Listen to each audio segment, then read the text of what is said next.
Today on the Dangerous Woman podcast, I have back again Dr. Amanda Olson, and we are going to talk about something in regards to pain. Now, specifically, we want to talk to the women who are listening to this podcast who maybe you're experiencing pain putting in a tampon. So you're thinking to yourself, how am I supposed to have intercourse? And when I was talking to Amanda about this a couple of weeks ago, she told me that this is like a huge thing impacting our Gen Z women. I thought this was like a small thing. I didn't know how many women it was impacting, but apparently it's big and it's becoming a bigger thing. So we're going to dive into it today.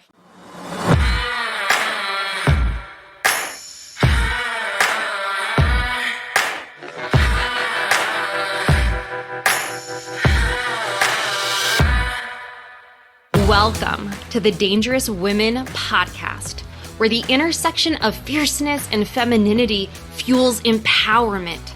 Our goal is to provide women with insights to unleash their power. Grounded in the 7 principles of self-confidence, we guide women to embrace their duality, delicate as a flower, yet powerful as a bomb. I'm your host, Colleen Conlon, inviting you to join me as we explore topics on health and wellness, empowering you to embody the essence of your dangerous woman.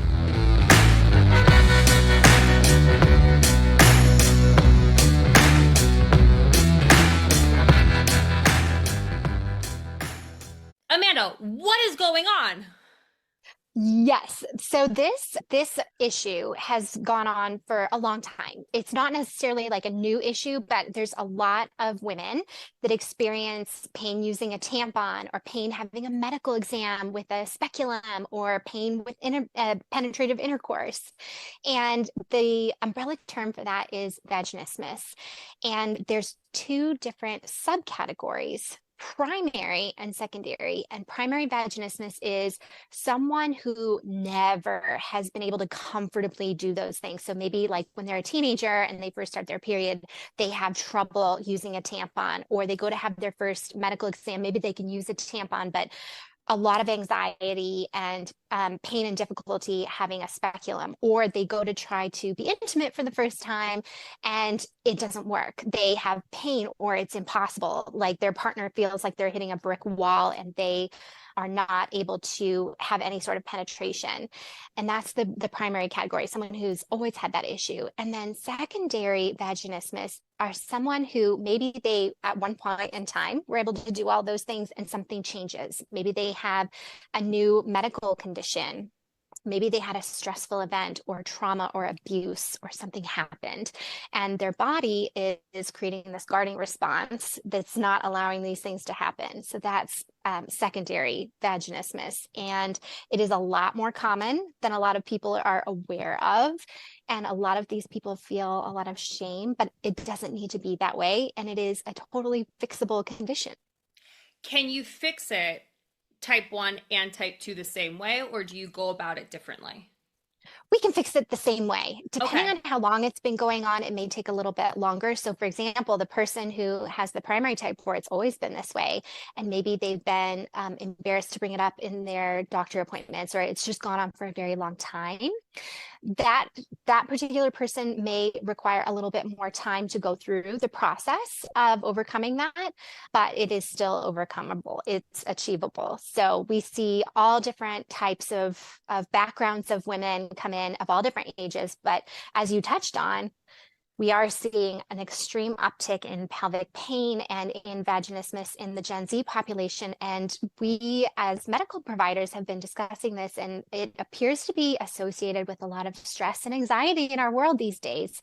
There's a lot of different pressures in social media and socially, just in their lives, to be a certain way or achieve a certain thing. And the body's response under stress is to clench the pelvic floor muscles, the muscles that surround the urethra, the vagina, and the rectum, as a protective response. We don't necessarily perceive it. It's involuntary. It's something that kind of reflexively happens. And because stress levels have changed so drastically in the last several years, we do see a lot more younger women. And I think the other thing of it is that population wants answers and they want them yesterday. They are not having it. They are not keeping it to themselves the same way that perhaps the older generations have been. And they are seeking solutions and they are talking to each other more and they want to fix it. So it's kind of interesting to see. I see a lot more social media accounts dedicated just to this condition where people are sharing their journey. Yeah, a lot. They're sharing, what they're dealing with. And it's been a really cathartic and healing thing for a lot of people because people see themselves in these people and they realize that's me too. And they start to seek out the help that they need. And I love that because it's almost as if you feel like I'm not alone. There's more of us in this together, which makes it a lot less scary to go ahead and figure out. So, how do you fix this? From a pelvic physical therapy standpoint, we work with their medical provider to ensure, first and foremost, that nothing more serious is happening. And once we determine it is this musculoskeletal response, this guarding response, in pelvic physical therapy, we talk to them a lot about what the possible drivers might be, because if they did have a history of trauma or abuse, we want to make sure that we're pulling in some counseling and some mental health support as well, so that we can all go through this journey together as a team, because that is oftentimes a big part of it. But in the absence of a traumatic event or abuse, from the physical therapy standpoint, we would evaluate how their spine and their hips are moving and then evaluate how they're coordinating their pelvic floor muscles. Oftentimes what's happening is when they're supposed to be relaxing and dropping the pelvic floor so that they can get the tampon in or have intercourse, the pelvic floor muscles are clenching. And that's usually where we start, is we start to train them the same way you would learn any skill, like a swing properly, how to use your spine and your hips. We train them how to drop and relax the pelvic floor. And we also address any tender points or restriction that might be in the pelvic floor that's associated with that guarding. So we do that by assessing it, by palpating the muscles and asking if it's painful. And then from there, we'll usually provide them with some exercises that are meant to help retrain the coordination between the brain and the pelvic floor. And then if they are a candidate for a pelvic wand or dilators, we educate them in how to use those. So my intimate rose pelvic wand is used to help provide myofascial release and tender point release to the muscles that often arise because of that clenching, and can be further restricting the muscles so that they can't necessarily get that length. It's the same thing as if your hamstrings were too tight or your shoulders were really tight, and you would work on not just the stretching aspect, but the mobilization, and then learning new posture habits and new lifting habits. It's the same thing with the pelvic floor. And so we would do the myofascial release with the wand. It's meant for them to do it on their own at home. And then the dilators are a specific tool for vaginismus. And so the dilators, for those that are watching, you can see them. If you're not watching, they are a cylinder-like tool. They start as small as my pinky, and they gradually get longer and wider. And the purpose of the dilator is to train the brain that something coming in is not a threat. So we are training the sensory system of the body, our ability to perceive things that are touching us. And we're training the mechanics of the pelvic floor. So training them to control their breathing in their pelvic floor so that they can drop and relax. And then we are training the actual vaginal tissue to first tolerate something coming in, and eventually they can mobilize with it. And then the whole goal usually is not just that it's tolerable, but they can get the tampon in comfortably and have it in so it's serving its process. And then if the goal is penetrative intercourse, so that it's not just tolerable, but actually pleasurable. So it's all of the things. It's working with the brain. It's working with muscles, just the same way we do when we're doing any other fitness program. And it's training the sensory system. This is incredible. And I think it's incredible because when you can overcome something like this, you literally get to leave pain, you get to experience pleasure. And it's something that is just fascinating to me because you talk about how, this could be coming from a response that's more mental. and that's contributing to what we're feeling physically. I know you mentioned on one of our episodes potty training in the bladder. Is it possible that if you had some type of a rigid potty training schedule as a child, that could even be contributing to vaginismus? Yes, absolutely. And that usually is also associated with constipation. And it's a gripping and guarding response to try to not have a bowel movement. And as adults, people are usually not aware of, oh, I'm clenching my pelvic floor muscles because maybe I have certain deep-rooted fears or inability to have a bowel movement. So it's commonly seen together that someone would experience vaginismus and also have constipation, but not necessarily. Sometimes people have no issues with having a bowel movement, but they have issues having penetration. But it is the same mechanics that are required to drop and relax. So potty training is one. The other is the same way that people involuntarily and subconsciously clench their jaw and get TMJ or temporomandibular joint dysfunction and headaches and pain that arise in the temples. That is the exact same guarding response that happens in the pelvic floor. And there's something like an 80% overlap between those two people that jaw clench and pelvic floor clench as a stress response. That's crazy. And I was actually listening to, we were talking about Dr. Samina Rahman, Gyno Girl, right before we started this episode. Amanda knows her, and I know her from the one episode we recorded. And I believe on one of her episodes, she mentioned how, because she grew up in a very religious family, and how it's possible that if there are, thoughts around the idea of sex that are kind of taboo, or it can be like kind of stressful, it's normal to have a response in that area of the body where you start to clench. And every time you start to think about this thing, you clench, and it could be a contributor to why this might be happening. Can you elaborate on that? Am I like totally off base here, or is there validity in this? I feel very confident that I heard this on her podcast episode. Yes. Okay.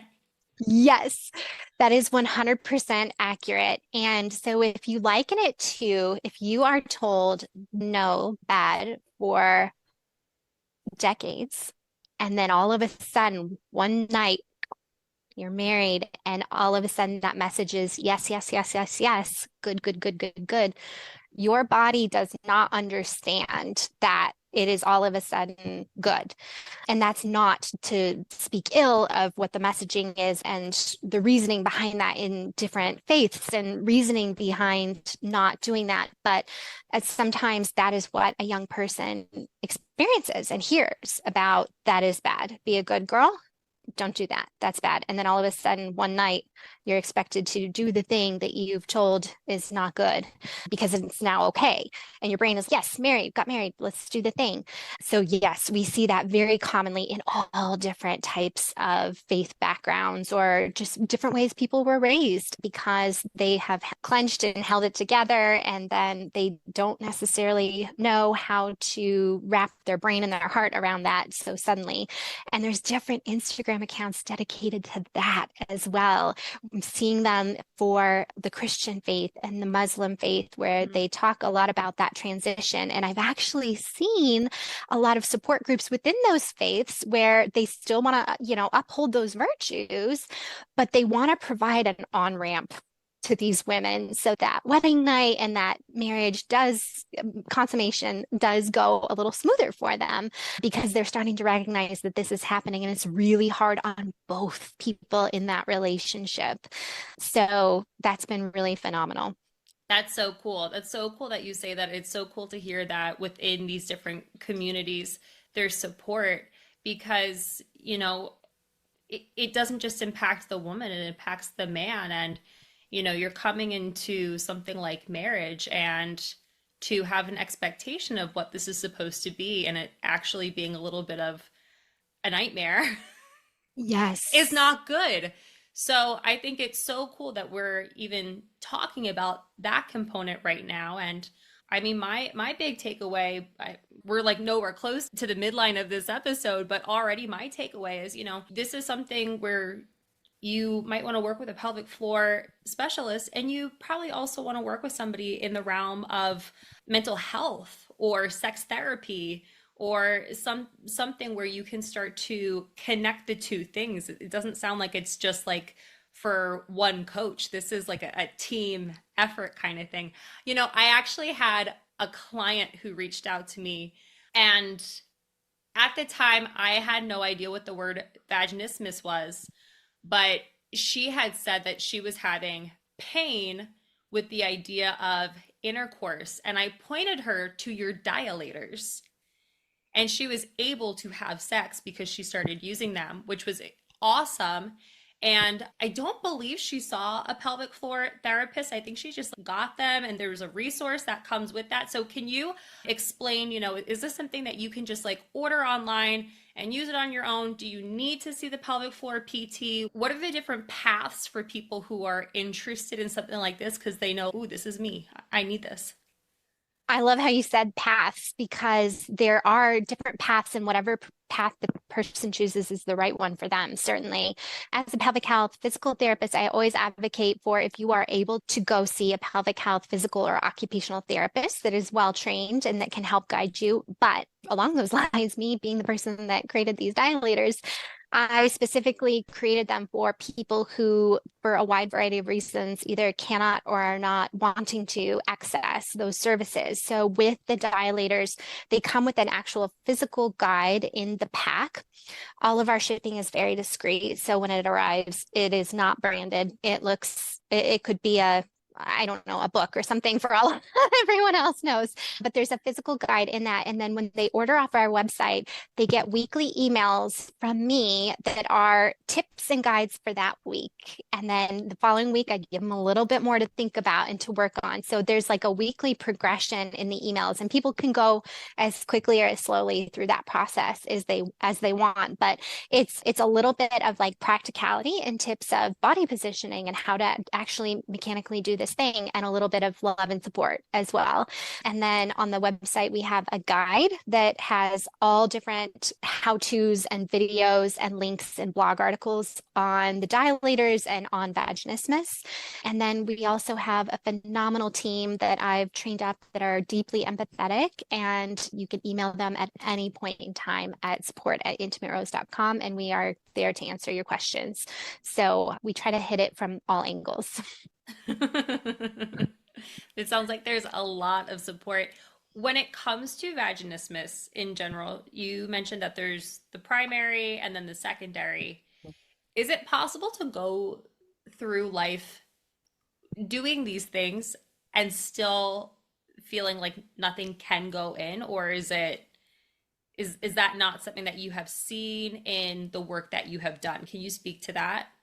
Yes. Hey, I mean, to put it into perspective, I saw a patient once who was in her late 60s, and she had never been able to. And she came to me very begrudgingly at the request and advisory of her gynecologist, because she really wanted to have a partner. She had lived a whole long life, and she just really wanted to, but I mean, at that stage thought nothing's gonna work, but I'm gonna humor this gynecologist and I'm going to go. And I think within 3 months, we had her having penetrative intercourse. So that's a person, in your late 60s, your tissue has changed. I mean, this is happening to all of us slowly but surely as we go through day by day, where it's not just about the vaginismus. We do have a bit of loss of lubrication, a loss of elasticity. But again, that's where the dilators come in, and that's what they are actually made for, especially with the soft silicone, is they're there to help in the sensory system and the motor system, as we talked about, and then to help gently mobilize that tissue. So she's like my gold standard. I had another patient who was in her 40s, and she had 2 children, and she had sex 3 times in her whole life. So talk about like really lucky fertility. She had not been able to tolerate enough, but had gritted her teeth and got through it because she wanted those babies. And now she was on the other end, and she had reached a point in her marriage where, they were struggling, and she really wanted to be able to enjoy this and to have sex more often and to have that as part of her marriage. And we got her through that as well.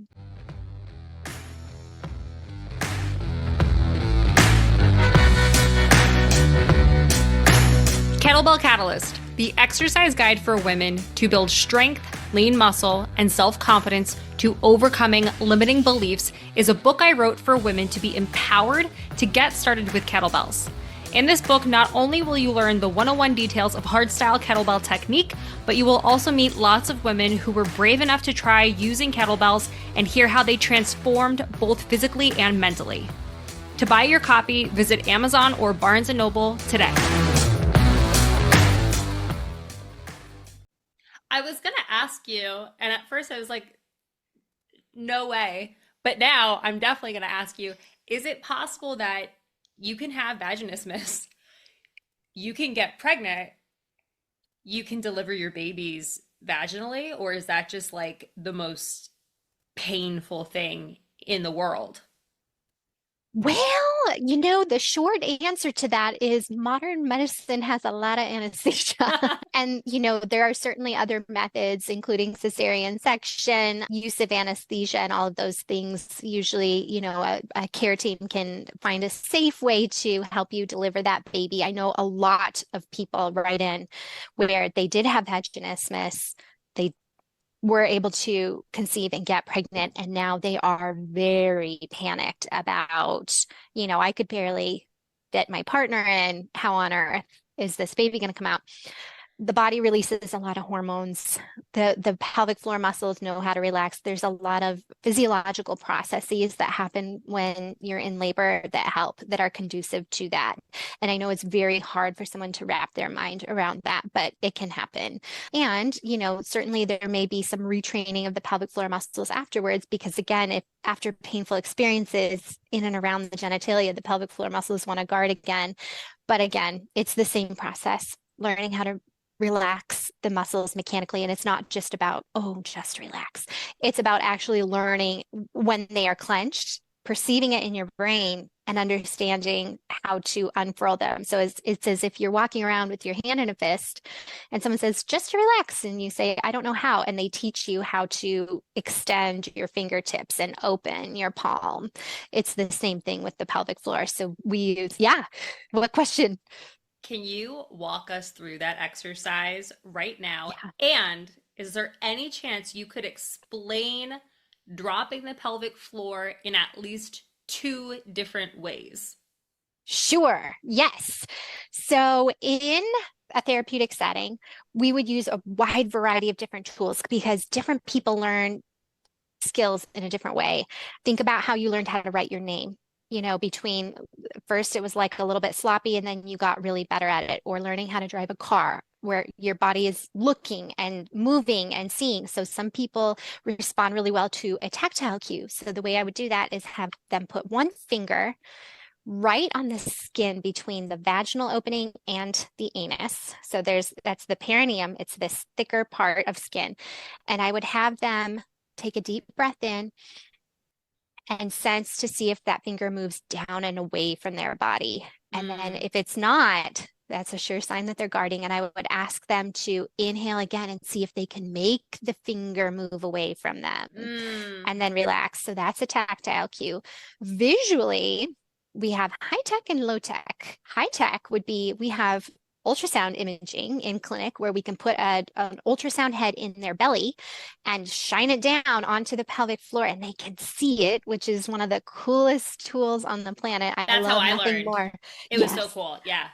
As a provider, there's no better feeling than watching a patient see and understand their body for the first time in there. So when you can see it, you can control it a lot better. It's the form of biofeedback. So you can see it and you say inhale. And if you go up, you say, oh, and you learn from that. And you go down the opposite direction and extend. It's an elongation. We can provide additional verbal cues like, I want you to imagine that you are going to blow a bubble of bubble gum, but out of your bottom or out of your vagina, which sounds cuckoo, but we can all imagine that dropping and opening of a bubble expanding. And that is a nice cue to get the pelvic floor to expand. And then on the low tech side of visual imagery, there's a mirror. You can put a mirror down there, watch your vagina, watch your perineal body, watch your anus, and practice dropping and relaxing and see if you can see the movement. You can contract and see what happens when you go in the opposite direction. And then again, imagine that you're going to bear down as if you were going to pass gas, or you're going to blow a bubble gum out of your vagina.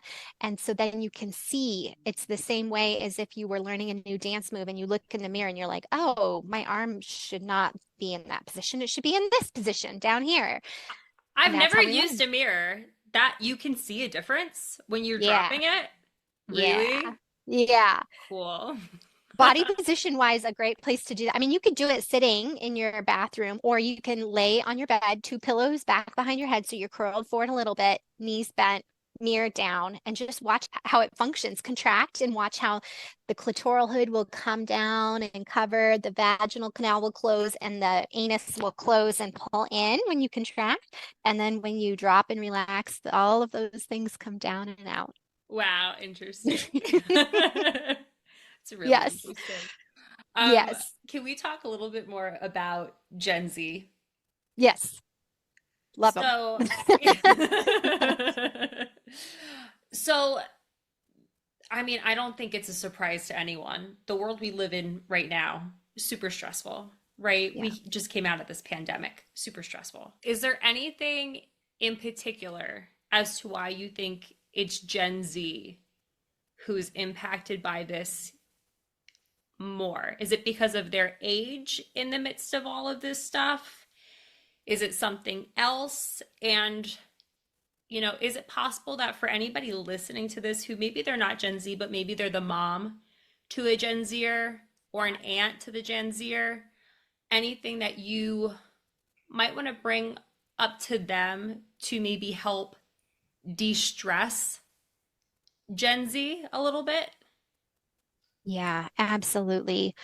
I think the most prominent and easy scapegoat is the presence of social media, which does often distort reality of what a life should look like and what a body should look like, what a great student should look like, what a bad student might look like, a good athlete, a bad athlete, all of these different things. My understanding, being a parent myself and being, I'll to preface it, I'm an elder millennial. I'm the first here I think they allow in the category. So as Eliza Schlesinger says, I'm an My elder favorite. millennial. Yes.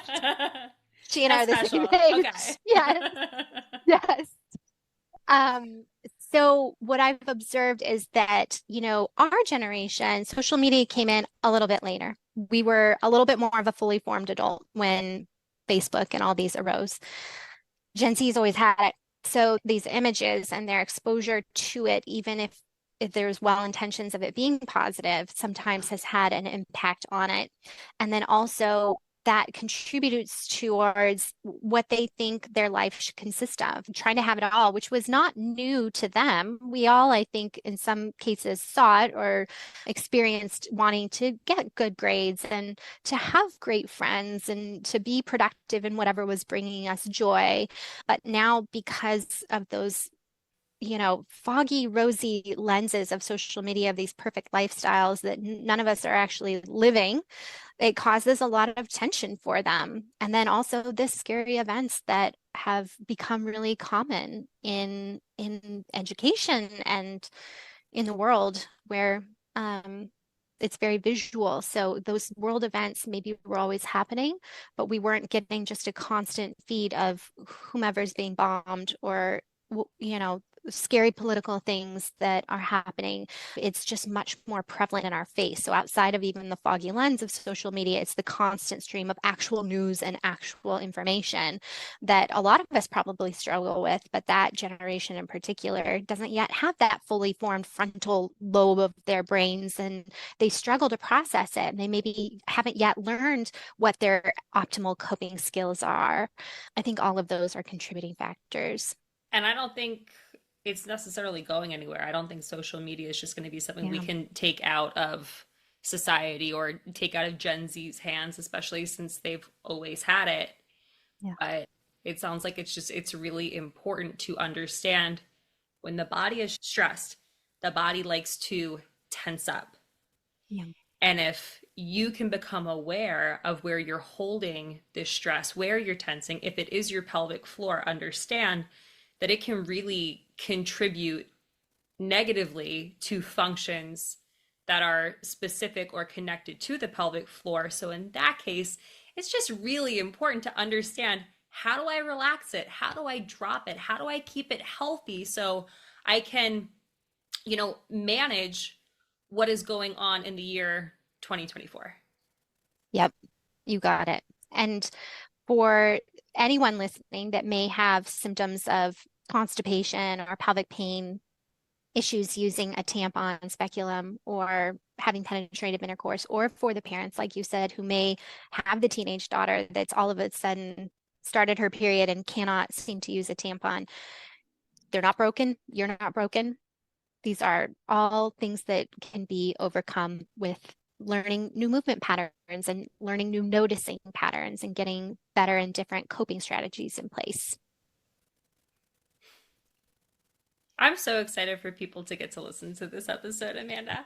Actually, do you know, is there a stat on this? How many women experience vaginismus? I believe the last one I heard was 1 in 6 or 1 in 7 at some point in their life. So that could be, again, speaking to the primary, secondary could speak to after having a baby, very suddenly not being able to have penetrative intercourse, those kinds of things. So I think looking at the broad spectrum, I think the last stat I heard was 1 in 6 or 7. But you have to wonder about reporting. So anytime I see a stat that's around something that's taboo or shameful, or something where people might hide it or keep it to themselves, I have to wonder, is it higher? But that also means that if you're in a room with 6 friends, somebody in there likely has struggled. I think it's just a great reminder to be kind to everyone, because you don't know what is actually going on, especially when it comes to stuff with pelvic floor. I think it's so cool how more and more people are talking about this stuff openly, but it's still uncomfortable for a lot of women. And hopefully that will start changing more, especially for people listening to this episode. Please, any woman who is listening to this episode right now, share this with at least 6 of your friends, 1 in 6, right? So we know it will hit somewhere for somebody who really needs it.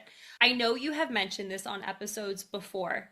For somebody who is interested in working with the pelvic floor therapist, where do they go to find a good person to connect with? Absolutely. There's a couple of different places where you can locate them based on your zip code or your city, town. You can always email my team. We have our own clinician network, and that's support@intimaterose.com. You can find a pelvic health physical therapist on the Academy of Pelvic Health Physical Therapy PT locator. And then you can find a PT or OT on the Herman and Wallace PT locator. So occupational therapists, OT, they can help with pelvic floor challenges as well. Yes. Yes, we both help address these issues, and they bring a lot of cognitive and behavioral training to their treatments, and it's a really phenomenal service. Is that a specialty, to be a pelvic floor occupational therapist? Yeah, Yeah, that's cool. yeah, That's really cool. yeah. And for somebody who is interested in using your products, they're not sure that they want to see the therapist, what is the best plan of action for them to get started, and where do they go? Absolutely. So if they go to intimaterose.com and head to the resources and go to dilators, you're going to see the dilator guides, and then you can shop the dilators there. I have videos embedded on how to choose where to start, because not everyone starts in the same place. Not everyone needs to start at dilator number 1. Some people could maybe use a tampon, but they can't have penetrative intercourse. So they're starting somewhere in the middle. So there's a video that's going to help guide you on where to get started. We sell the dilators individually or in packs, so there's some wiggle room to be able to grow and move up towards your goal. Your end goal is whatever your personal goal is. Like if it's your partner, then your end goal of the dilator is the size of your partner. Not everyone needs to go to size 8. So anyways, all of that information is located in the guides there. And then additionally, there's lots of really helpful videos that are educational and a little entertaining on Instagram and on TikTok. And we also have a private group on Facebook. It's the Intimate Rose private Facebook group where people go to get support and to support each other and share. And what you'll see in there is that there are people that are mostly using dilators and wands and there to cheer each other on. Some people are brand new and some people are really far down and reaching their goals, and they're saying, look, if I can do it, you can do it. So it's just really helpful to have that it's just a group of people who have been there or they're currently going through the journey, and we help foster, we answer all the questions. So we create a very safe environment and we keep it a very positive environment. That's wonderful. Thank you so much for sharing that. And Yeah. as we start to wrap this up, are there any last thoughts or maybe even a message of hope for anybody who is working through this right now that you would like to share? Absolutely. First and foremost, you are not broken. This is just, it's just a matter of learning new behaviors and changing the tissue a little bit. And there are providers that would love to work with you and help you. And there are other resources available so that you can get to where you want to go, and it is worth it. You deserve to have all of the joy and pleasure in your life that you want and need. So it is worth it to start today and to turn around and just be so thankful that you have reached your goals. Thank you.